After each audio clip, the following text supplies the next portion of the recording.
তার বক্তব্যটা। এই যুদ্ধে আলটিমেটলি ট্রাম্পের পরাজয় হবে, সেটা বলি কেন পরাজয় হবে। মানে ট্রাম্প আসলে কি চেয়েছে, যে ইরানের শাসন ক্ষমতার পরিবর্তন চেয়েছে। ইরানের শাসন ক্ষমতা খুব সহজে পরিবর্তন হবে না। ইরানের শাসন ক্ষমতা কেবল একজন ব্যক্তির নামে নাই। তারা ট্রাম্প মানে আমেরিকা যেভাবে এর আগে লিবিয়াতে সাফল্য দেখিয়েছিল, গাদ্দাফিকে সহায় দিয়েছে, গাদ্দাফির শাসন ব্যবস্থা চুরমার হয়ে গেছে। সাদ্দামকে সহায় দিয়েছে ইরাক থেকে, সাদ্দামের শাসন ব্যবস্থা চুরমার হয়ে গেছে। কিন্তু ইরানে এটা সম্ভব না।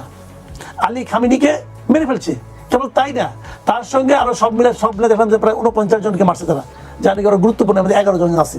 তো সবাইকে তো মেরেই ফেলছে। ইরান কি থামছে? এক মুহূর্তের জন্য থামছে? থামে নাই। বরঞ্চ ইরান যে পাল্টা আক্রমণটা করতেছে, আমেরিকা তাদের গত কত বছরের ইতিহাসে আমি যাই না এইভাবে পর্যদস্ত কখনো হয় না। কে পর্যদস্ত হয়েছে? বিভিন্ন জায়গায় তার ঘাঁটিগুলি আছে, ওই তারা ঘাঁটি লক্ষ্য করে মারছে। তো এটা কি আমেরিকার জন্য পরাজয় নয়? এটা আমেরিকার জন্য পরাজয়।